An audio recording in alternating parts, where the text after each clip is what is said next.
dengan apa jenis lainnya masih dulu. Maka Rasulullah SAW itu beliau punya bahasa yang sama, karena pendidikan dari kecil ada pendidikan yang sama. Baik, nah berkaitan dengan ayat ini Allah sudah kasih dua karakter wujud dan takwa. Seiring berjalannya waktu kita itu cenderung kadang suka berbuat salah, kadang berbuat dosa, kadang berbuat khilaf. Nah, cuman Allah sayang sama kita. Ketika kita berbuat salah, berbuat dosa, kita segera sadar, maka Allah kasih kita kesempatan untuk membersihkan diri, untuk tazkiyatun nafs, untuk taubat, untuk ibadah. Tujuannya apa? Untuk membersihkan diri agar ujungnya ditekan, takwanya naik. Dalam ayat ini juga ada dua pengertian. Ada yang mengartikan bahwa yang membersihkan itu orang itu berusaha untuk membersihkan diri. Qad aflaha man zakkaha. Dengan berbagai macam cara. Namanya adalah taubat, ibadah, dan selalu menjalankan syariat Allah. Ulama yang mengatakan beruntunglah orang yang membersihkan diri ini adalah orang yang Allah bersihkan. Ada orang-orang yang Allah pilih, dia dibersihkan oleh Allah Subhanahu wa taala. Contoh, berapa banyak kita orang-orang yang tadinya menyimpang dari ajaran agama, Allah kasih hidayah yang bertobat. Banyak enggak? Banyak. Segala macam kesalahan yang ada Allah hapuskan, Allah bersihkan, mereka orang-orang yang beruntung. Karena Allah kasih kesempatan, Allah bisa kalau kita sedang dengan cerita, bagaimana seorang pelacur, ya kan, yang akhirnya dia bertobat kepada Allah, kemudian dikasih minum anjing, lalu meninggal. Belum sempat ibadah belum. Tapi sekian banyak dosa yang dilakukan, Allah hapuskan. Beruntung ke orang. Maka sebab qad aflaha man zakkaha. Jadi ada yang mengartikan beruntung karena dia usaha sendiri, dan ada yang mengartikan beruntung karena Allah bersihkan diri dosa. Jadi Umar, bagaimana orang tua ini Sayyidina Umar, ya kan? Sayyidina Umar itu kan kita kenal ya, preman korak itu kan, yang punya apa itu ya. Begitu Allah kasih hidayah selesai, dosa-dosanya habis. Bahkan Allah tangkap beliau ke tempat yang mulia, ke tempat yang mulia. Ada juga dulu sahabat. Ini yang diamin bicara sama sekarang ya. Ada sahabat namanya Hasan bin Sabit.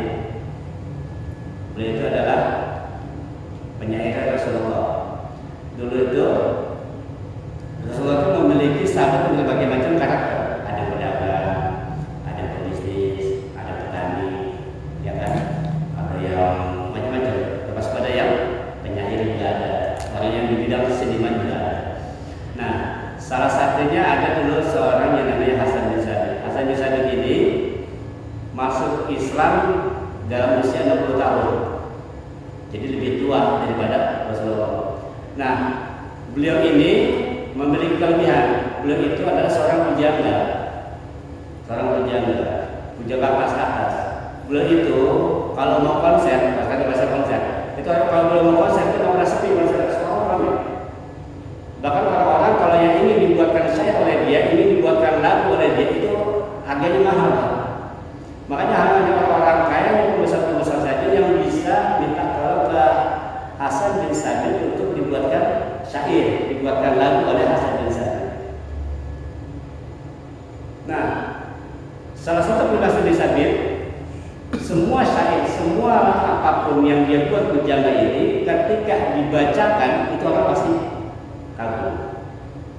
Kalau dibacakan kalau misalkan ada nama perempuan, dibacakan saya aja bisa keluar tangan. Saking luar biasanya Hasan bin Sabit dalam membuat syair. Nah, singkat cerita, pada saat itu memang syair itu sedang berkembang luar biasa. Nah, sampai-sampai Al-Quran itu diturunkan untuk menandingi para ahli syair, syair. Berbagai macam pujangga dan orang itu coba menandingi Al-Quran itu nggak ada yang bisa. Nah, sudah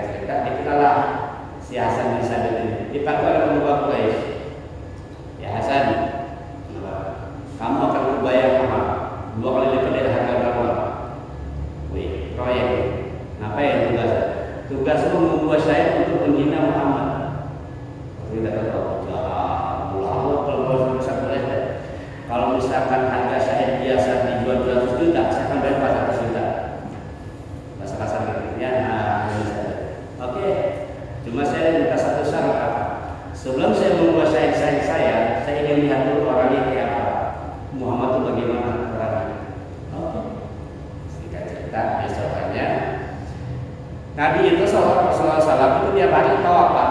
Ada jamnya, dia tawaf di Masjidil Haram. Nah, ketika Rasulullah masuk di gerbang masjid, pembesar kita ngomong untuk Muhammad, mana orang itu? Nah, ketika dia ngomong doa, itu dilihatin sama Hasan Basri. Karena dia itu bikin syair, bikin lagu itu kalau dia nggak lihat objek itu nggak bisa mendapatkan inspirasi. Nah, ketika dia Muhammad doa dilihatin, dari ujung rambut, dilihatin, wah penasaran, dilihat dari depan. Ini Muhammad ada doa, jadi itu kan terlihat.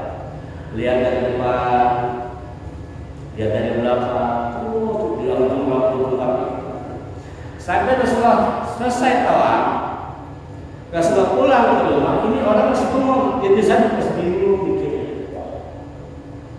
Selesai dia bikin beberapa bait, terus dipanggil pembesar Quraisy.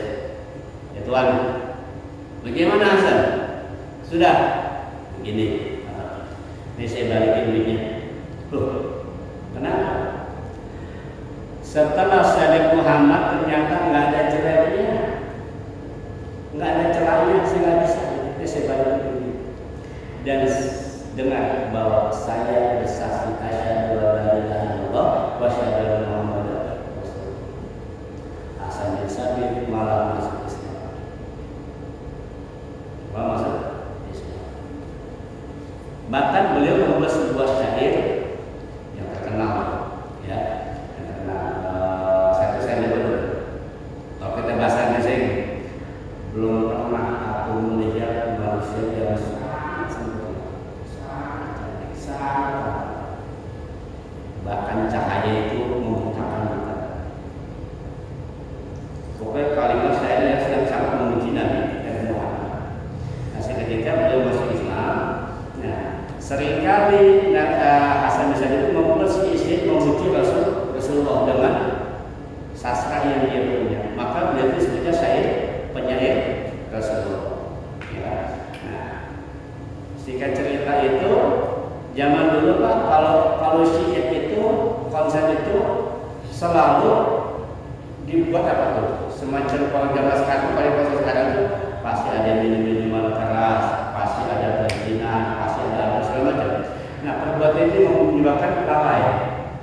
Dia lalai. Makanya banyak para sastrawan, para pemusik, para pujangga, para pencipta lagu itu, dia itu kan sering sering mencari ilham, mencari inspirasi pada teman-teman, pada lingkungan.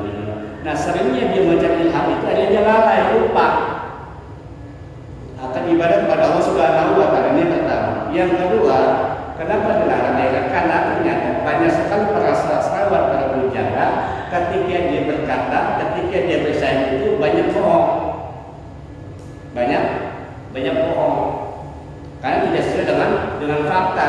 Yang namanya orang sastrawan, yang namanya bahasa sastra pasti bahasa yang berbola. Sampai apa? Sampai lupa. Memang kondisi saat itu seperti itu.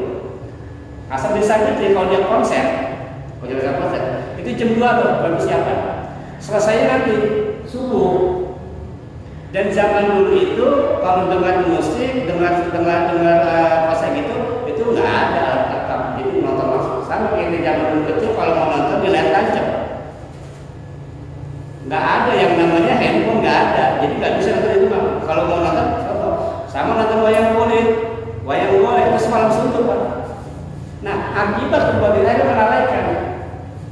Karena melalaikan inilah yang akhirnya dilarang. Makanya kata Quran bahasa Arab, kecuali